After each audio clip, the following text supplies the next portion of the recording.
कल मैंने आपको एक वीडियो दिखाया था जिसमें चलिए मान लेते हैं एक ब्रिटिश युवक था जो इस बात से हैरान था कि लोग ट्रेन में चढ़ने के लिए कतार बनाते हैं। देखिए, यहाँ लाइनें क्यों लगी है? ये लोग कतार में क्यों हैं? आप लाइन छोड़कर ट्रेन पकड़ सकते हैं। ये क्या बकवास है? मैं तो मान गया। वे सब लाइन में हैं। तू सीधे दरवाजे तक जा सकता है भाई। ये क्या बकवास है? तुम सब लाइन में क्यों खड़े हो? उन्हें देखो। बस ट्रेन में चले जाओ, मुझे तो नहीं जाना। जिंदगी बिगड़ गई है, सब सर्कस में है। वे सब एक एक करके ट्रेन में चढ़ने के लिए लाइन में इंतजार कर रहे हैं। जिंदगी एक सिमुलेशन है। ये सिमुलेशन है। लोग लाइन बना रहे हैं, लोग अनुशासित हैं और उसे लगता है कि जो लोग अनुशासित हैं वे जैसे सर्कस में हैं। वह इसे समझ नहीं पाता। मैंने यह ट्वीट किया जो वायरल हो गया। 24 घंटे से कम में 1.1 मिलियन व्यूज मिले। मुझे नहीं पता मैं अपना असली लिखा कैप्शन पढ़ सकता हूं या नहीं। शायद आप पढ़ ले। ट्विटर पर मैं खुलकर बोलता हूं क्योंकि अकाउंट सस्पेंशन की चिंता नहीं होती। ट्विटर पर यूट्यूब से ज़्यादा अभिव्यक्ति की आज़ादी है। मुझे नहीं पता ये ट्वीट वायरल होकर बहुत अच्छा चला। मैं आपको दिखाऊंगा कि दूसरे क्या कह रहे हैं। इस व्यक्ति का कहना है कि सबसे बुरी बात यह है कि उसे लगता है कि वे बेवकूफ़ है, जबकि असल में वही बेवकूफ़ है। ये सच है। कतार में लगना सामाजिक अनुबंध और निष्पक्षता की सर्वोच्च भौतिक अभिव्यक्ति है। ये सिस्टम आपसी सम्मान पर निर्भर है, लेकिन ये मूर्ख इसे नहीं समझता। क्या फिर से वही लोग हैं? हाँ, हमेशा वही होते हैं। इसे सभ्यता कहते हैं। कुछ लोग कभी भी समाज का अच्छा हिस्सा नहीं बन सकते। ये वीडियो दो परवरिशों और संस्कृतियों के बीच एकदम सही अंतर दिखाता है। बस इतना ही। ठीक है, जानते हो क्या, हम यही रुक जाते हैं। ठीक है, हम इससे आगे नहीं जाएंगे। दोस्तों, ये हमारी थ्योरी को कंफर्म करता है कि जब आप कम विकसित संस्कृतियों के लोगों को लाते हैं, आप उन्हें फर्स्ट वर्ल्ड की सुविधाएं देते हैं, आप उन्हें वही शिक्षा देते हैं, वही परवरिश देते हैं, आप उन्हें वर्ल्ड क्लास फर्स्ट वर्ल्ड की सुविधाएं देते हैं, फिर भी वे अपने सांस्कृतिक व्यवहार नहीं छोड़ेंगे, क्योंकि ये कई पीढ़ियों से संस्कृति द्वारा गढ़े जाते हैं। ये विचार कि आप कहीं से भी किसी को भी ले आएं, क्योंकि हम सब एक जैसे हैं, और वे सब भी एक हो जाएंगे क्योंकि हम सब एक ही बात में विश्वास करते हैं, बकवास है। बहुसांस्कृतिकता की पूरी सोच इसी विचार पर आधारित थी कि लोग कहीं से भी आ सकते हैं, उन्हें वही परवरिश दे और हम सब एक जैसे हो जाएंगे। हम सब एक जैसे बन जाएंगे, जो अमेरिका में अफ्रीकी अमेरिकी समुदायों के लिए विफल रहा। ये पूरी पश्चिमी दुनिया में दूसरी संस्कृतियों के मामले में असफल हो रहा है। और मुझे नहीं लगता कि अब हमें सच बोलने से कतराना चाहिए। ऑस्ट्रेलिया में पहले मशेटी की समस्या नहीं थी। ऑस्ट्रेलिया में वही समस्याएं थी जो अन्य श्वेत और पश्चिमी समाजों में मिलती हैं, जैसे बार में झगड़े, शराब पीना, शराब पीकर गाड़ी चलाना और घरेलू हिंसा। ऑस्ट्रेलिया सहित कई पश्चिमी देश इन समस्याओं को अच्छे से संभाल रहे थे और समाज के विकास के साथ ये समस्याएं घट रही थी। यौन और घरेलू हिंसा, पब में झगड़े जैसी घटनाएं कम हो रही थी, क्योंकि समरूप समाजों में ऐसा ही होता है। वे उच्च विश्वास वाले समाज होते हैं। आप उन्हें बेहतर तरीके से शिक्षित कर सकते हैं। 2010 के दशक में ऑस्ट्रेलिया में घरेलू हिंसा के खिलाफ बड़ा अभियान चला था, क्योंकि लोग इस पर बात करने लगे थे। लोग कह रहे थे कि हर महिला अपने साथी द्वारा हमला झेलती है। हर महिला नहीं, हर तीसरी महिला को अपने साथी के साथ रिश्ते के दौरान उसके द्वारा हमला झेलना पड़ता है।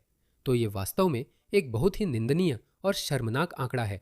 हमें इसके बारे में कुछ करना होगा। ऑस्ट्रेलियाई सरकार ने घरेलू हिंसा के खिलाफ विज्ञापनों में करोड़ों डॉलर लगाए, जो अच्छा था और इसका असर भी हो रहा था। मुझे लगता है इसका असर हुआ, क्योंकि कई लोग इस पर चर्चा करने लगे।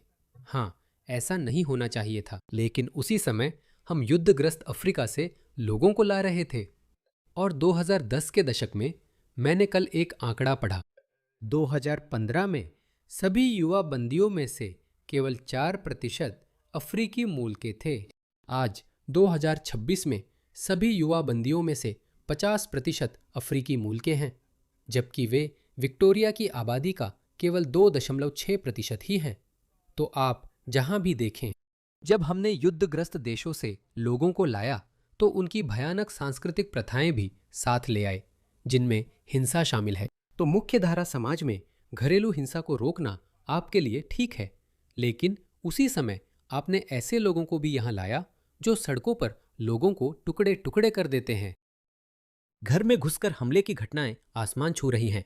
जैसा मैंने कहा, हमें उसके पीछे नहीं छिपना चाहिए और छुप भी नहीं सकते। हम उस दौर से आगे बढ़ चुके हैं जहां आप कहते थे कि यह असुविधाजनक है। यह असुविधाजनक नहीं है। भले ही असुविधा हो, मुझे फर्क नहीं पड़ता, क्योंकि मैं बच्चों को सुरक्षित समाज में बड़ा करना चाहता हूं। मैं ऑस्ट्रेलिया इसलिए नहीं आया था जहां अफ्रीकी युवाओं के गैंग सड़कों पर लोगों की हत्या कर रहे हों। ये वह देश नहीं है जहां मैं आया था। मेरा पैसे वापस करने की गारंटी कहाँ है? मैं एक श्वेत देश में आया था। मैं ऐसे देश में आया था जो 95% श्वेत था, और इसी वजह से मैं उस देश में आया था। मुझे लगा बहुत सभ्य देश है, बहुत समृद्ध देश है। अब आप इसकी संस्कृति को लगातार कमजोर कर रहे हैं। अब यह 88% श्वेत रह गया है। हमने देखा है कि ब्रिटेन अब सिर्फ 73% श्वेत है। यूके और स्पेन में क्या हो रहा है, देखिए। मैं आपको कुछ और वीडियो दिखाता हूं। मुझे बार बार ऐसा करना पड़ता है, भले ही ये दोहराव लगे। देखिए, ये स्पेन है। स्पेन, वो देश जहां पेड्रो सांचेज, एक और गंदे कम्युनिस्ट, ने उप सहारा अफ्रीका या उत्तर अफ्रीका या मध्य पूर्व से आए 5 लाख अवैध प्रवासियों को वैध कर दिया। और वैसे 1.2 मिलियन और लोगों ने स्पेन में स्थायी निवास के लिए आवेदन किया है, उन आधे मिलियन के अलावा। देखिए, ये यहाँ क्या ले आए हैं। मैं पूरा वीडियो नहीं दिखा सकता, लेकिन आप संदेश समझ जाएंगे। इसे देखिए, इसे। ये उत्तरी अफ्रीकी, असल में शायद ये उत्तरी अफ्रीकी नहीं है, अरबी बोल रहा है। इसका झगड़ा हो जाता है। यह व्यक्ति एक महिला है वैसे, और वो उसकी बुरी तरह पिटाई करने वाला है। इसे देखिए, और वह स्पेनिश महिला है। मुझे नहीं पता, शायद वो वोक महिला थी और शरणार्थियों का स्वागत है वाली भीड़ में थी। शायद, मुझे नहीं पता। शायद वह वैसी ही रहे, क्योंकि आप नहीं जान सकते। वोक मानसिकता का वायरस घातक है। चलिए देखें। मुझे अपनी आंखों पर यकीन नहीं हो रहा। मैं अपनी आंखों में विश्वास नहीं कर सकता। इन बाकी अच्छे मध्य पूर्वी मुस्लिम पुरुषों को देखो, वे सब ऐसे हैं। हाँ, ये ठीक है, कोई उसे नहीं रोक रहा, कोई उसे नहीं रोक रहा। धड़ाम। खैर, फिर वो उसे ताबड़तोड़ मारता है और वो बेहोश हो जाती है। माला पुलसी या सिन्नादी अमादी माला पुलसी असमा तसी नतनीन अमार नहुदी नरदी लहा नहार बोलता दीन दी मामा नरदी नहार दी। वो कह रहा है, पुलिस को बुलाओ। शायद उसे ये समझ नहीं आ रहा है, और खैर शायद उसे इसकी परवाह भी नहीं है। उसे कोई फर्क नहीं पड़ता। ये तुम, उन्होंने सचमुच ऐसे लोगों को अंदर ले आए हैं। उनके लिए रेड कारपेट बिछा दिया है, जो सच में 7वीं सदी में जी रहे हैं। उन्हें लगता है कि लोगों पर हमला करना, महिलाओं पर हमला करना ठीक है। सबके सामने, दुनिया के सामने। उन्हें फर्क नहीं पड़ता कैमरे चल रहे हैं या नहीं। तो खैर, वो बस वहां से चली जाती है। इसे देखो। मैं तुमसे प्यार करता हूँ, मैं तुमसे प्यार करता हूँ, मैं तुमसे प्यार करता हूँ। वो औरत वहां से चली जाती है। मुझे नहीं पता, देखो, मुझे नहीं पता। इसे देखो, ये इटली है। संस्कृतियां आपस में नहीं मिलती दोस्तों। तीसरी दुनिया की संस्कृतियां आपस में नहीं मिलती। ये दिखने में बांग्लादेश जैसा लगता है, लेकिन असल में ऐसा नहीं है। ये सभी मुसलमान बांग्लादेश से हैं और आपस में लड़ रहे हैं। ऐसा लगता है कि ये बांग्लादेश है। मैंने पाकिस्तान और बांग्लादेश के कई वीडियो देखे हैं जहां अक्सर भीड़ लोगों को पीट पीट कर मार डालती है। चैनल को सब्सक्राइब करें, इसे देखिए। कल्पना कीजिए कि आप जाते हैं। ये कभी एक खूबसूरत इतालवी देहाती कस्बा हुआ करता था, और फिर एक दिन आप उठते हैं और सोचते हैं, अरे अरे अरे, क्या हुआ? क्या मैं बांग्लादेश में जागा हूं? या ये क्या है? इसे देखो।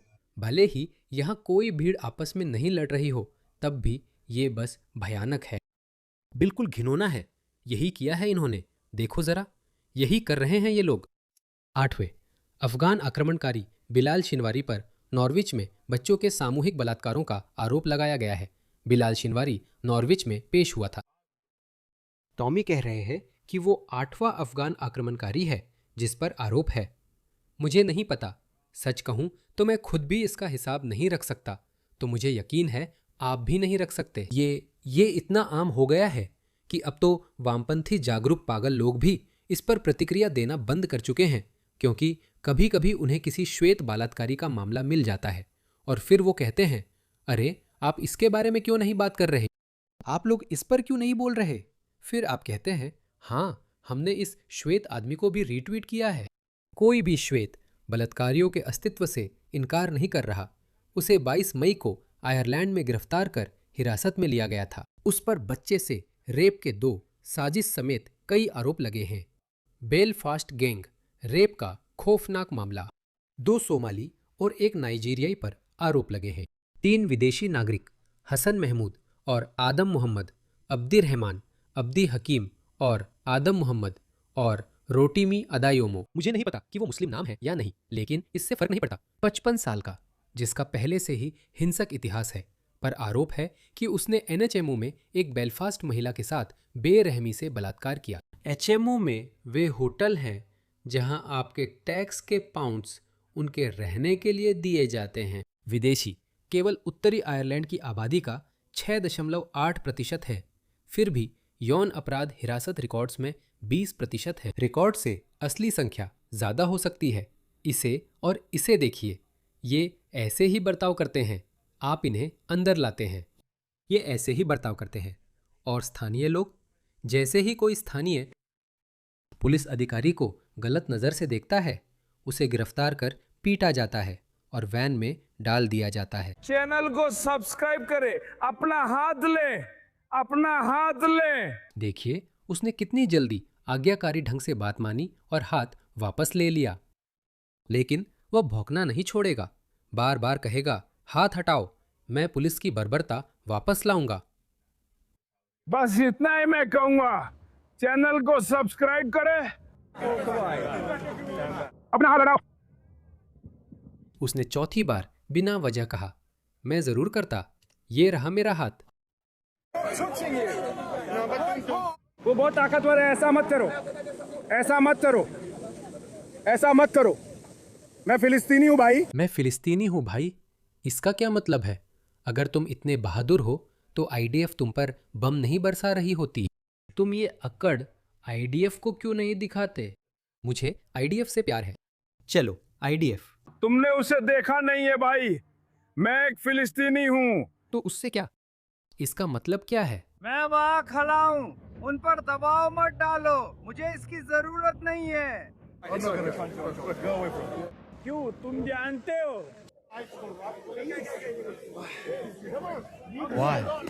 वो क्या कर रहा है? हाँ, मैं जाना चाहता हूँ।